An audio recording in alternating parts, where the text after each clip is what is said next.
Hello students and welcome to my channel Anita Shiksha. आज हम पढ़ेंगे टेक्स्ट बुक हॉर्नबिल जो 11th क्लास की आरबीएसई एंड सीबीएसई दोनों में सेम बुक चलती है, उसका chapter the portrait of A lady के क्वेश्चन आंसर्स। ये सेम चैप्टर आपके आरबीएसई में 12th क्लास की पनोरमा बुक में भी सेकंड चैप्टर है, तो उसमें आप ये क्वेश्चंस उसके लिए भी तैयार कर सकते हैं।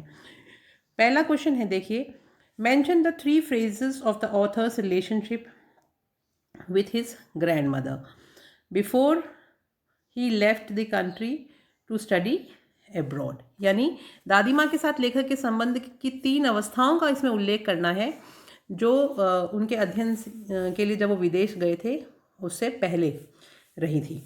तो पहला देखिए, the 3 phrases of the author's relationship with his grandmother before he left country to study abroad were, यानी कि जो 3 अवस्थाएं, तो पहली अवस्थाओं में देखिए उसका बचपन, the childhood, the boyhood and the early youth. ये 3 अवस्थाएं हैं और उसमें किस किस तरह से ये अलग थी वो हम देखते हैं।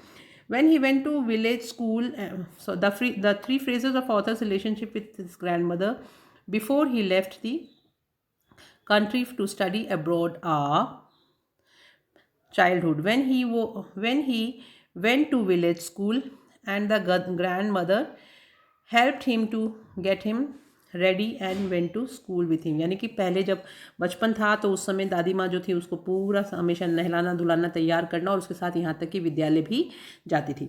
बॉयहुड में when he went to the city school in bus, फिर जब वो शहर में चला गया तो वो स्कूल बस में जाने लगा, तो उनका जो साथ था साथ जाने वाला वो छूट गया। ही और वो लोग पर एक ही कमरे में रहा करते थे। He shared a room with grandmother but she could no longer help him in studies. लेकिन अभी वो साथ रहते थे लेकिन दादी उसकी पढ़ाई में मदद नहीं कर पाती थी। एंड द थर्ड फेज जो था, जो अर्ली यूथ, उसमें when he went to the university and was given a room to him own, कि जब वो यूनिवर्सिटी चले गए और उनको अपना खुद का एक कमरा मिल गया तो the common link of friendship was snapped. और जो उनकी एक दोनों के बीच में एक कॉमन लिंक थी वो भी अब छूट गई थी। नेक्स्ट क्वेश्चन देखिए, the 3 reasons why the author's grandmother was disturbed when he started going to the city school।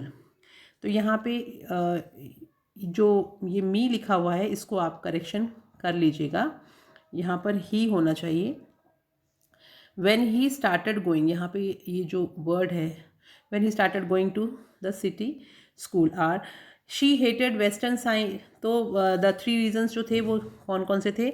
the 3 reasons why the author's grandmother was disturbed when he started going to the city school are, पहला ये कि she hated western science and learning। ये तो 3 point हैं, ये तीनों point आप याद भी कर लीजिएगा, बहुत इंपॉर्टेंट है। पहला, she hated western science and learning.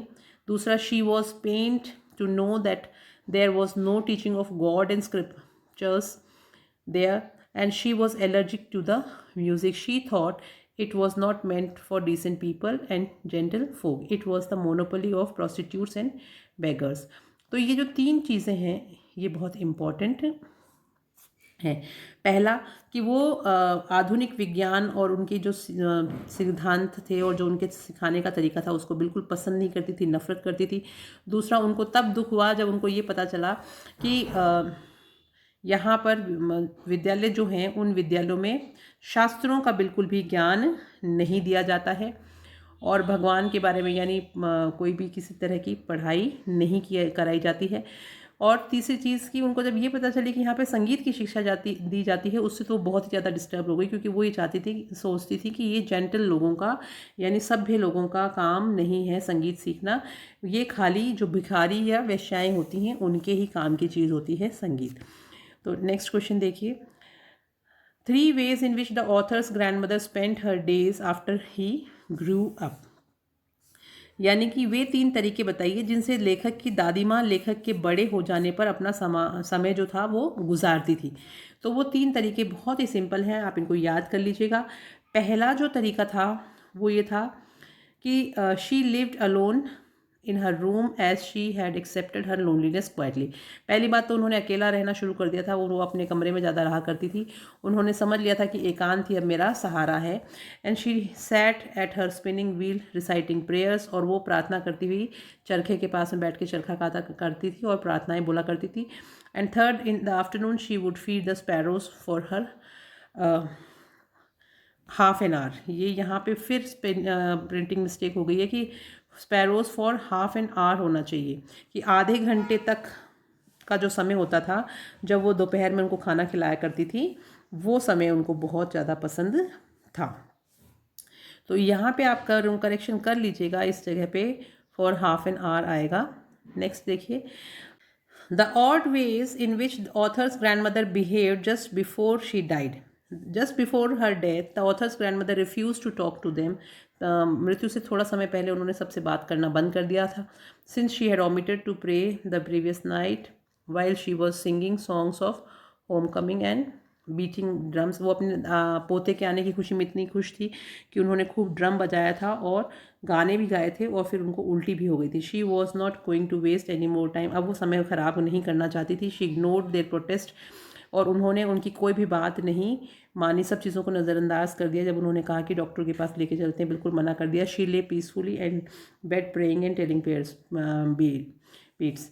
वो चुपचाप शांति से अपने बिस्तर में जाके लेट गई और उन्होंने कहा कि मुझे मेरी प्रार्थनाएं करने दो, क्योंकि मेरा अंत समय आ गया है। अब मैं किसी तरह से किसी से कोई डिस्टर्बेंस बर्दाश्त नहीं करूँगी। नेक्स्ट क्वेश्चन देखिए, the way in which sparrows express their sorrow when the author's grandmother died. यानी जब उस स्थिति का हमें वर्णन करना है जब गौरैयों ने लेखक की दादी की मृत्यु पर अपना दुख जताया। Thousands of sparrows sat silently surround the dead body of the author's grandmother। यानी लेखक की दादी जी के पार्थिव शरीर के चारों तरफ आके वो गौरैया चुपचाप बैठ गई। देयर वॉज नो चिरपिंग, और उन्होंने बिल्कुल भी आवाज़ नहीं करी थी। The author's mother threw them crumbs of bread to them, they took no notice of them. और जब दादी के चारों तरफ वो आके बैठी और लेखक की माँ ने उनके खिलाने के लिए ब्रेड क्रम्स दिए, तो उन्होंने उसकी तरफ बिल्कुल भी ध्यान नहीं दिया और वो चुपचाप शांत बैठी रही, जैसे कि वो भी शोक व्यक्त कर रही हों।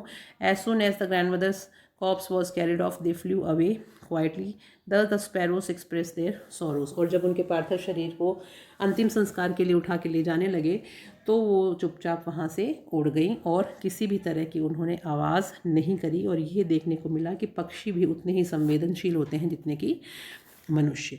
तो आई होप आपको ये चैप्टर अच्छे से समझ में आ गया होगा। इसे क्वेश्चन आंसर्स आप लोग अपनी नोटबुक में कर लीजिएगा और याद कीजिएगा।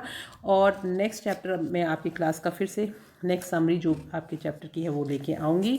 और तब तक के लिए all the best for your exams and study well, do well in your papers. अब नेक्स्ट चैप्टर में आपकी पोएम लेके आने वाली हूँ, द वॉइस ऑफ रेन, उसकी summary, line to line explanation and question answers. और तब तक के लिए bye bye and have a nice day. और जाने से पहले don't forget to like, subscribe, share and comment on my channel. Okay, bye bye, have a nice day, thank you.